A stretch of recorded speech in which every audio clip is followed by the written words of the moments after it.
Okay. So Rabbi, give a March Rabbi Levitt Pele Yoetz. no. We're not doing Pele Yoetz. No. What are we doing? Megillah? Megillah. Okay. Yeah. So we are we're discussing this Gemara in Megillah over here.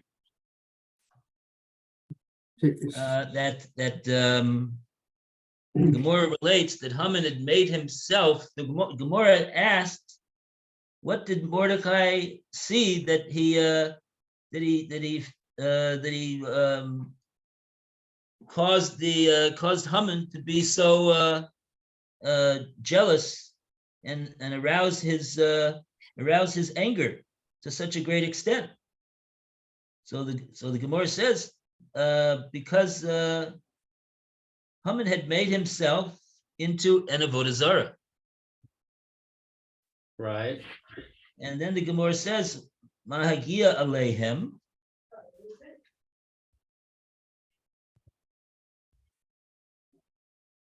In other words,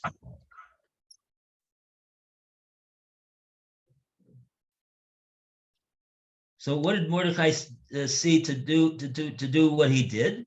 So the Gemara explains why he did that, and then to explain. So what was the result as a result of the fact that Mordecai did what he did? What happened as a result of that?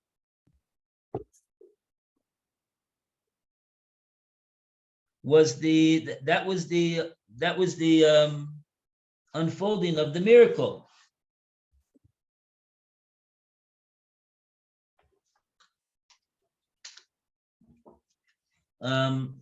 So the reason why I brought this up over here is not really to learn the Gemara so much and try to figure out what the Gemara is saying over here in terms of this very just jumping in the middle, which you jump in the middle like that. But the reason why I wanted to look over here is because I was concerned what exactly was the reason why Mordecai was so adamant on not bowing down to Haman. What was the reason? Obviously, he would realize that this could cause great fallout for the Jewish people. So what caused him to take this action? What he did? So the Gemara says, listen, he held, and the Gemara says, the Gemara says that the Haman had made himself into an avodah zarah. So that will explain why it was that Mordecai felt it necessary to do avodah zarah, to not do avodah zarah, because one cannot bow down to avodah zarah. That's one of the gimul chamuros that we say yarug v'al yavor on. One has to give up his life rather than worship avodah zarah. So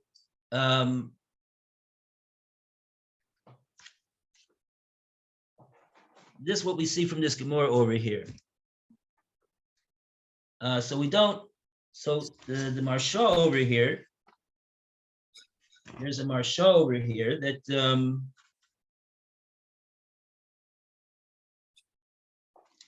I wanted to look into. Marsha. So in the Bob scroll. No, this is you have to have a regular Gemara. Unless they quote the Marsha.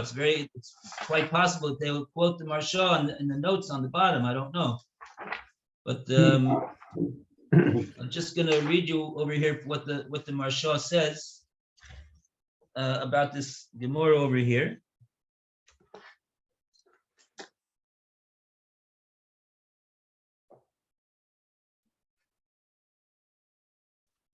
The more he says Tzas Kasha, Kaven the Kina Shel Mordechai Uvash Udeshabe Nafshe Bodazora Lo Huskor El Bosa Acha Hadvar Ma'ela Gadal Lo Haya Lonu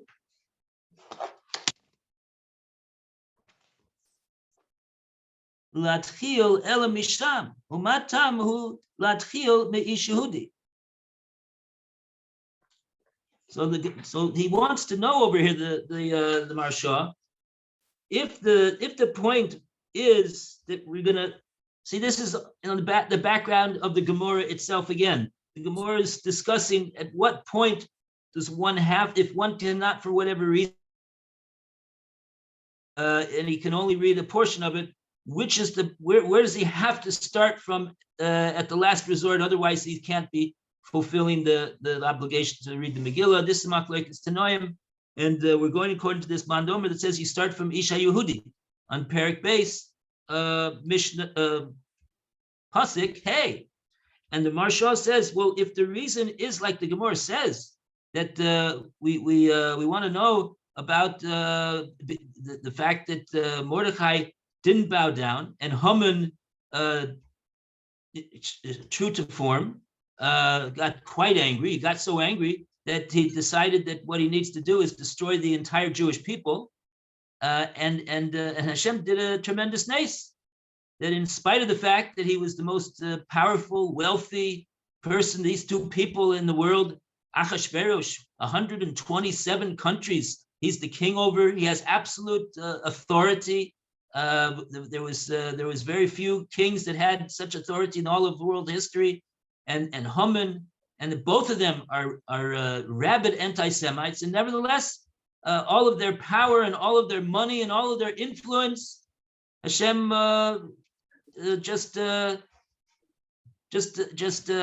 they were totally powerless, and a tremendous miracle had happened.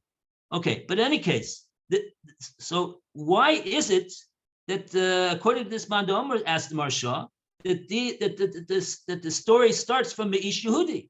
It needs to start later on to relate when Haman, everybody was bowing to Haman, and then Mordechai didn't bow. That's when it should have started from. Why does it have to start from over here, Ish Yehudi? That's the question. You got the question? Yesh li Hashem. Marsha answers, no.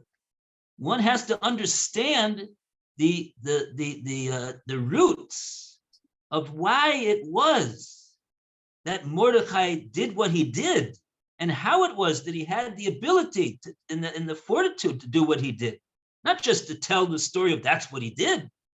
So therefore, says the Marsha, Yesh li Hashem de Ish Yehudi Mora al Kach de Mishum Hachi lo hishtachave. What was it's telling us the reason, the roots of where it was that Mordechai did what it was that he did. Why is it, like the Gemara earlier on Yud Gimel, the Gemara asks, why does the Megillah call Mordechai Ish Yehudi? He was a Jewish man. Oh, very nice. Oh, we're talking about a Jewish man. Oh, okay, fine. All right. Oh, I would have not have thought about that. I would have thought the Megillah is talking about a non-Jewish man. Obviously, what do we need to say that Mordechai is Ish Yehudi for? There explains, they're calling him Ish Yehudi because the definition of Yehudi is Shekafar ba'avodah zarah. He renounces and is in denial of the koach of avodah zarah, that there is no koach to avodah zarah. What is avodah zarah? Is a foreign power. There is no such thing as a foreign power. There is only one power. That power is HaKadosh Baruch Hu. That is Mordechai Ish HaYehudi. And that's what the Gemara says over there. Therefore, we called him Ish HaYehudi.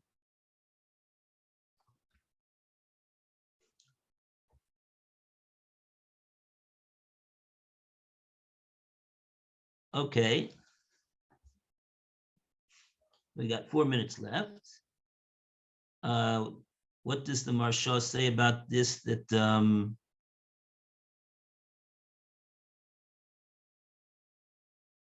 Shabe Nafshe Avodah Zorah. Says the Maharsha, Masha Yesh Ledakdek B'zeh Timsa B'per Kama. Oh, what there is to learn about this is contained in the first parak. And the note says it's on Daf Yud Amud Beis. Divrei Maskil She'osa. Okay, so what I'm going to do over here is I'm going to go looking in the Maharsha, what he says over there on that part of the Gemara.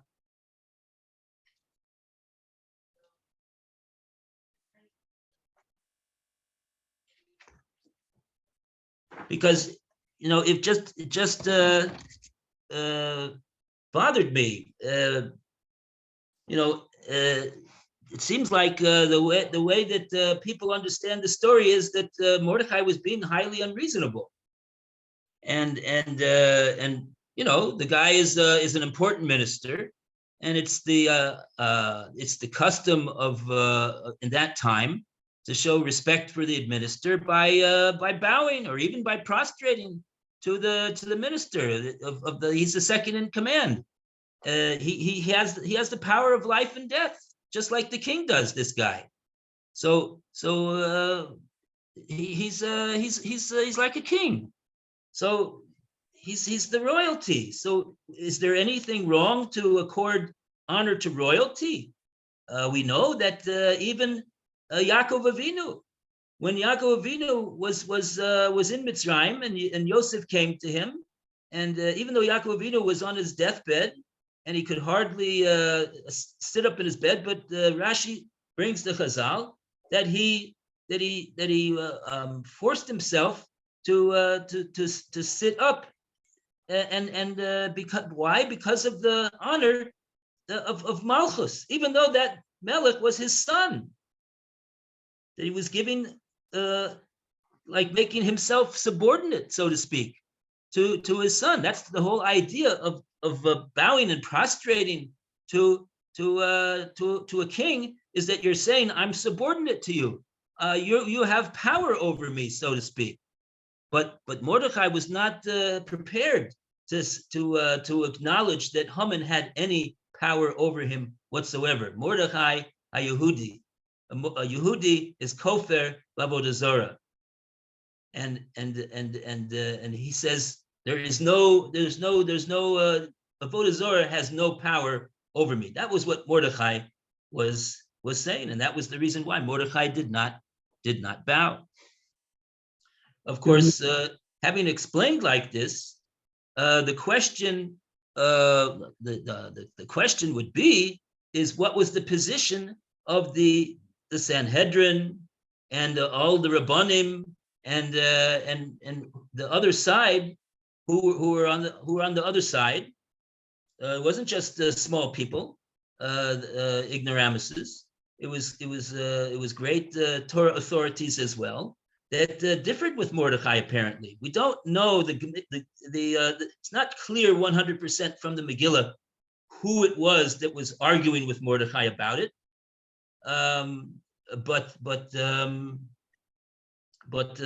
that would have been the next step of the research over here. Who it was that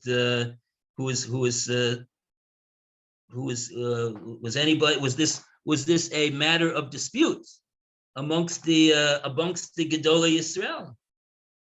Was it a matter of dispute, or were all the Gedolei Yisrael in one line behind Mordechai on this matter, and it was only the lower downs that were complaining, just like that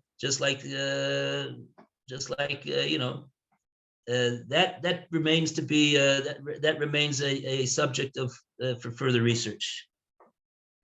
But al kol panim, we see over here from the Megillah what was the cheshbon of Mordechai, and we also see something else. we see that Mordechai, even on the tzad that one would say, well, there must have been another way of looking at it. If it's so that the Sanhedrin or other Rabbonim said otherwise, then Mordechai was taking a very stringent stand, but nevertheless, what we see though is we see that the Gemara is relating that this stand that Mordechai took was what resulted in the Nes of Purim. So we see over here that the Jewish people didn't lose out because of the fact that Mordechai refused to bow to Haman, even though he would seem to be the only person in Klal Yisrael that did not do so. The Megillah doesn't tell us there was anybody who didn't do so. The Megillah just singles out Mordechai as being the only one who didn't bow and prostrate himself to Haman. But nevertheless, Israchish Lunisa says the Gemara. Okay. Do we know how, in what way Haman made himself known that he was an idol? I mean, someone sort of coming across, was subject to idol worship. How would people know? Were people were someone where his servants announcing it, or did he have put on special garments that showed that he was an idol? Or well, I would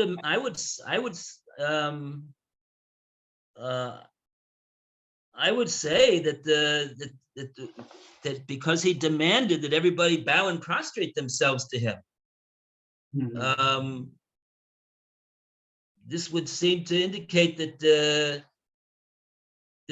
that's a form of that's one of the forms of worship of Avodah Zarah.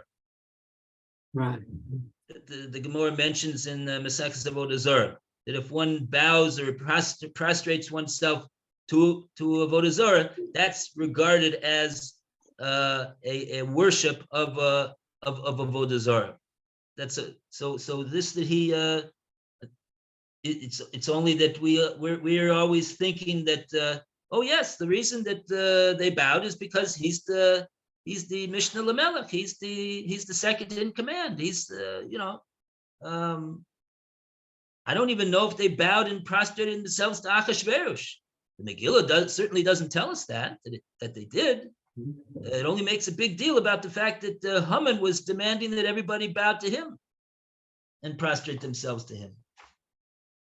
Right. Many thanks.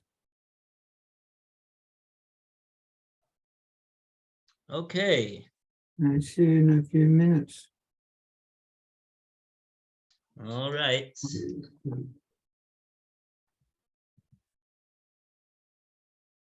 You want to continue in a few minutes? If you like. Yeah, might as well. Okay. All right, then just go.